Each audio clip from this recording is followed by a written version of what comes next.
দাবার চালে কি সফলতার পথে এনসিপি? ঠিক শুনেছেন।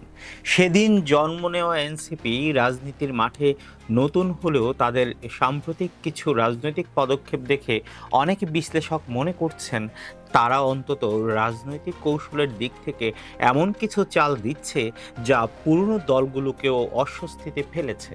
প্রশ্ন হচ্ছে, এই কৌশল কি সত্যিই সফল, নাকি এটি কেবল আলোচনায় থাকার একটি পরিকল্পিত প্রচেষ্টা? আজ আমরা সেই বিষয়টি বিশ্লেষণ করার চেষ্টা করব। প্রথমেই একটি কথা পরিষ্কার করে নেওয়া দরকার, এই আলোচনাটি কোনো দলকে সমর্থন বা বিরোধিতা করার জন্য নয়, বরং সাম্প্রতিক ঘটনাগুলোকে রাজনৈতিক কৌশলের দৃষ্টিকোণ থেকে দেখার একটি চেষ্টা। সাম্প্রতিক সময়ে নাসিরউদ্দিন পাটোয়ারির বক্তব্যকে কেন্দ্র করে উত্তেজনা তৈরি হয়। অনেকের মতে তিনি এমন ভাষা ব্যবহার করেছিলেন যা স্বাভাবিকভাবেই প্রতিপক্ষকে ক্ষুব্ধ করতে পারে। কিন্তু আশ্চর্যের বিষয় হলো, বিএনপির জ্যেষ্ঠ নেতা মির্জা আব্বাস সেই উস্কানিতে পা দেননি। তিনি পাল্টা উত্তেজনা না ছড়িয়ে সংযত অবস্থান নেন। রাজনীতিতে এটি একটি গুরুত্বপূর্ণ দৃষ্টান্ত, কারণ অনেক সময় সবচেয়ে বড় জবাব হয় নীরবতা। কিন্তু একই সময়ে হবিগঞ্জে যা ঘটল সেটি সম্পূর্ণ ভিন্ন চিত্র। এনসিপির নেতাদের উপর হামলার অভিযোগ, তাদের পথ আটকে দেয়া, বালুর ট্রাক দিয়ে চলাচলে বাধা সৃষ্টি করা, উত্তেজনাপূর্ণ পরিবেশ, কর্মীদের মুখোমুখি অবস্থান, সব মিলিয়ে একটা সংঘাতময় পরিস্থিতি তৈরি হয়। এখানেই প্রশ্ন ওঠে, কে লাভবান হলো? প্রথম দর্শনে অনেকের মনে হতে পারে শক্তি প্রদর্শনের মাধ্যমে বিএনপি নিজেদের অবস্থান আরও শক্তিশালী করলো, কিন্তু রাজনীতির দাবার বোর্ডে সব চাল চোখে দেখা যায় না। অনেক সময় যে চালটিকে জয় মনে হয় সেটিই পরে সবচেয়ে বড় ভুল হিসেবে প্রমাণিত হয়। এনসিপি একটি সদ্য গঠিত রাজনৈতিক দল। সংসদে তাদের মাত্র 6টি আসন রয়েছে এবং তারা শরিক বিরোধী জোটের অংশ। বাস্তবতা হলো, জাতীয় পর্যায়ে তাদের সাংগঠনিক শক্তি এখনও সীমিত।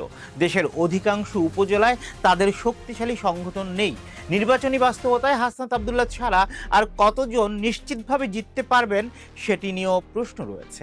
কিন্তু রাজনীতি কেবল সাংগঠনিক শক্তির খেলা নয়, রাজনীতি হচ্ছে মানুষের মনোযোগ দখলের লড়াই।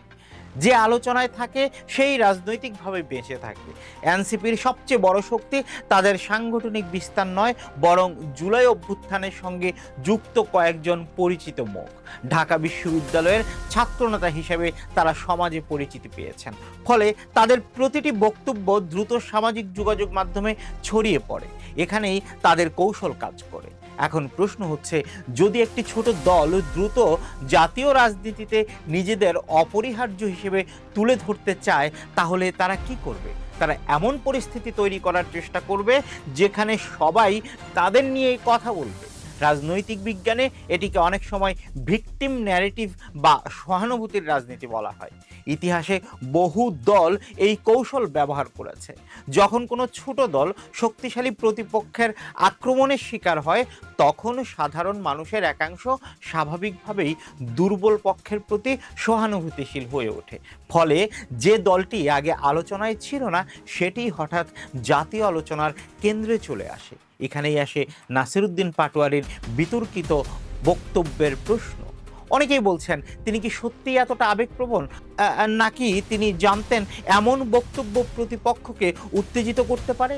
এখানে নিশ্চিতভাবে কিছু বলাটা কঠিন, কারণ একজন মানুষের উদ্দেশ্য সম্পর্ক প্রমাণ ছাড়া সিদ্ধান্ত নেওয়া যায় না। তবে রাজনৈতিক বিশ্লেষকরা প্রায়ই বলেন, উত্তেজনাকর বক্তব্য কখনো কখনো রাজনৈতিক প্রতিক্রিয়া সৃষ্টি করার কৌশল হিসেবেও ব্যবহৃত হয়।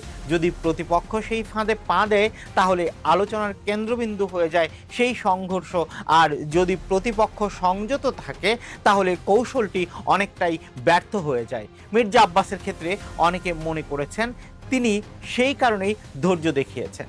কিন্তু হবিগঞ্জের ঘটনায় যদি সত্যিই কোনো রাজনৈতিক কর্মী আইন নিজের হাতে নিয়ে থাকেন, তাহলে সেটি শেষ পর্যন্ত তাদের বেশি ক্ষতি করেছে। শক্তিশালী দলের বিরুদ্ধে দুর্বল দলের উপর হামলার ছবি যখন ছড়িয়ে পড়ে, তখন সাধারণ মানুষ প্রথমে ঘটনাটি নয়, দৃশ্যটি দেখে। আর রাজনীতিতে দৃশ্য অনেক সময় বাস্তবতার চেয়েও বেশি প্রভাব ফেলে। এ কারণেই বলা হয়, আধুনিক রাজনীতি অনেকটাই ইমেজের রাজনীতি। এখানে ক্যামেরার সামনে কে ভুক্তভোগী হিসেবে দেখা হচ্ছে সেটি বড় বিষয়। এনসিপির সামনে এখন সবচেয়ে বড় চ্যালেঞ্জ হচ্ছে সাংগঠনিক বিস্তার। কিন্তু যদি তারা প্রতিটি ঘটনার মাধ্যমে নিজেদের জাতীয় আলোচনায় রাখতে পারে, তাহলে তাদের পরিচিতি দ্রুত বাড়তে পারে। সেটি ভোটে কতটা রূপ নেবে সেটি অবশ্য ভবিষ্যতের বিষয়। কারণ সামাজিক যোগাযোগ মাধ্যমের জনপ্রিয়তা আর ব্যালট বাক্সের ভোট এক জিনিস নয়। বাংলাদেশের রাজনৈতিক ইতিহাসে এমন বহু দল এসেছে যারা আলোচনায় ছিল, কিন্তু নির্বাচনে তার প্রতিফলন দেখা যায়নি। আবার এমন দলও এসেছে যারা ধীরে ধীরে সংগঠন গড়ে পরে বড় শক্তিতে পরিণত হয়েছে। তাই এনসিপির ভবিষ্যৎ নিয়ে এখনই চূড়ান্ত সিদ্ধান্ত দেওয়ার সুযোগ নেই। তবে একটা বিষয় স্পষ্ট, তারা নিজেদের উপস্থিতি জানান দিতে আগ্রাসী রাজনৈতিক কৌশল গ্রহণ করেছে।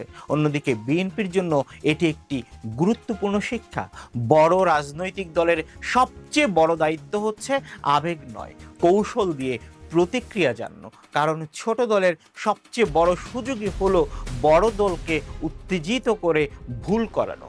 দাবার খেলায় যেমন প্রতিপক্ষ অনেক সময় ইচ্ছা করেই একটা ঘুঁটি উৎসর্গ করে যাতে পরে আরো বড় সুবিধা পাওয়া যায়, তেমনি রাজনীতিতেও অনেক সময় ছোট একটি ঘটনা ভবিষ্যতের বড় রাজনৈতিক লাভের ভিত্তি তৈরি করে। তাই আজকের প্রশ্ন একটাই, এনসিপি কি সত্যিই দাবার একটি সফল চাল দিয়েছে, নাকি এটি কেবল সাময়িক আলোচনার ঝড়? সেই উত্তর দেবে সময়। তবে একটি বিষয় নিশ্চিত, রাজনীতিতে শক্তি যতটা গুরুত্বপূর্ণ, তার চেয়ে গুরুত্বপূর্ণ হচ্ছে কৌশল। আর যে দল প্রতিপক্ষের প্রতিক্রিয়া নিয়ন্ত্রণ করতে পারে, অনেক সময় প্রকৃত বিজয়ী তারাই হয়ে ওঠে।